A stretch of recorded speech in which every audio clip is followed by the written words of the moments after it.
बात भगवान राम के जन्म से पहले की है, जब भील आदिवासी कबीले के मुखिया आज के घर बेटी पैदा हुई थी।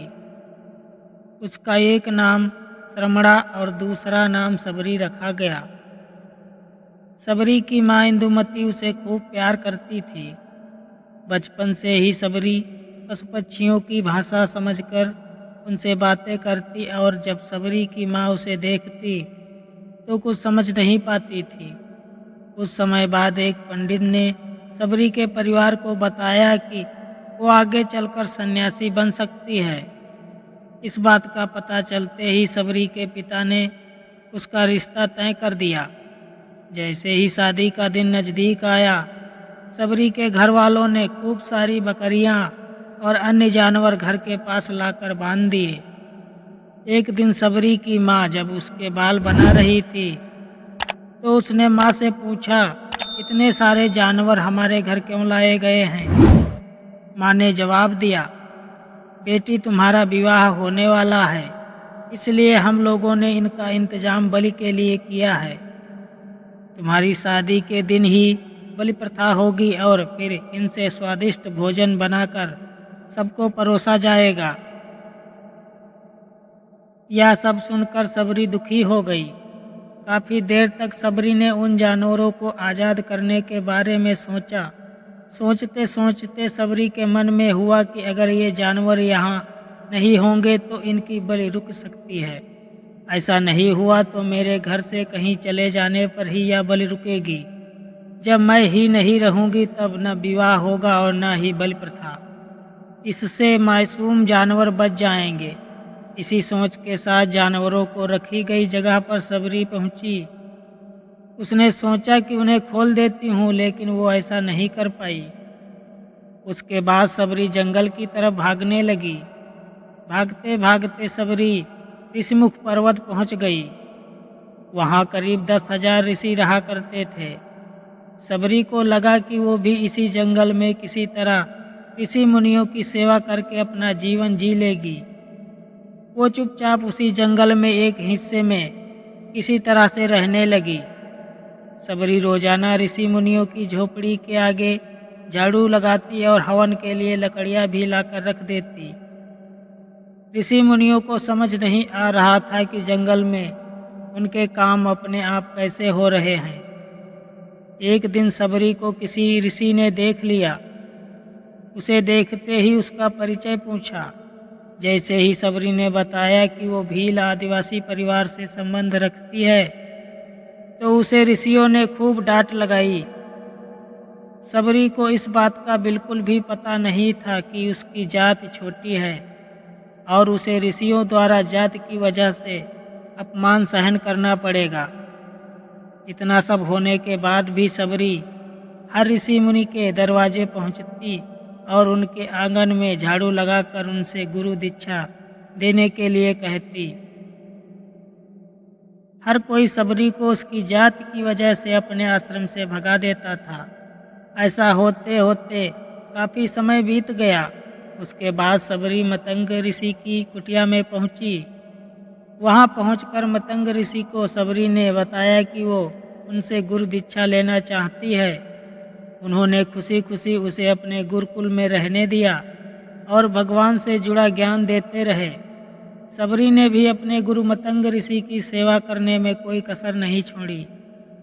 वो गुरुकुल के सभी सारे काम करती थी।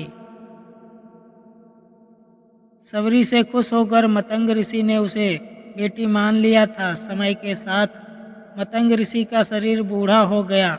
उन्होंने एक दिन सबरी को अपने पास बुलाया और कहा, बेटी मैं अपना देह त्यागना चाहता हूँ। बहुत साल हो गए इस शरीर में रहते रहते।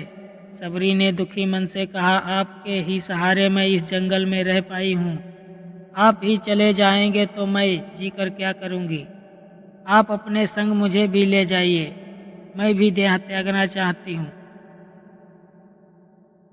मतंग ऋषि ने जवाब दिया, बेटी तुम्हें चिंता करने की जरूरत नहीं है। राम तुम्हारी चिंता करेंगे और ध्यान भी रखेंगे। सबरी ने राम का नाम सुनने के बाद पूछा, वो कौन है और उन्हें मैं किस तरह से ढूंढूंगी? मतंग ऋषि ने बताया, राम कोई और नहीं भगवान हैं।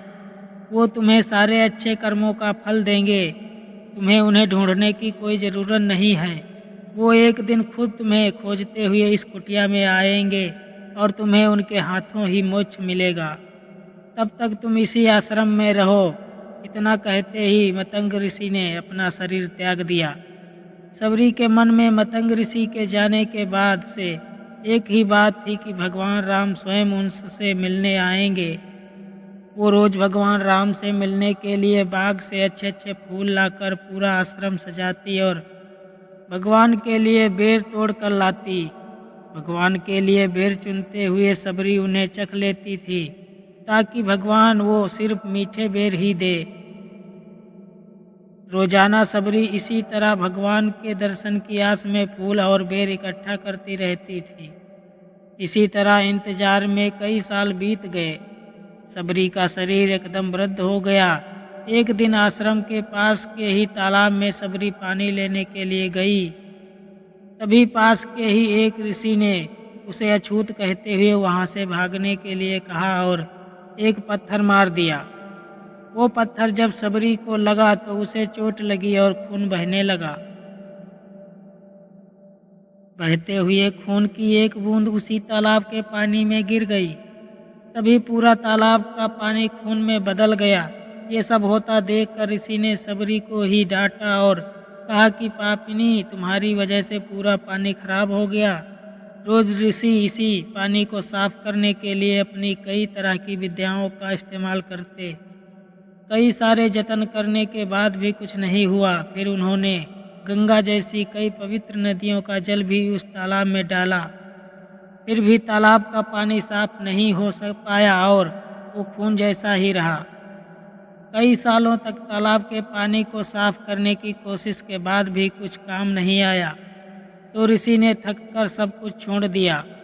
इस घटना के कई सालों के बाद भगवान राम अपनी पत्नी सीता के हरण के बाद उन्हें ढूंढते हुए उसी तालाब के पास पहुँचे।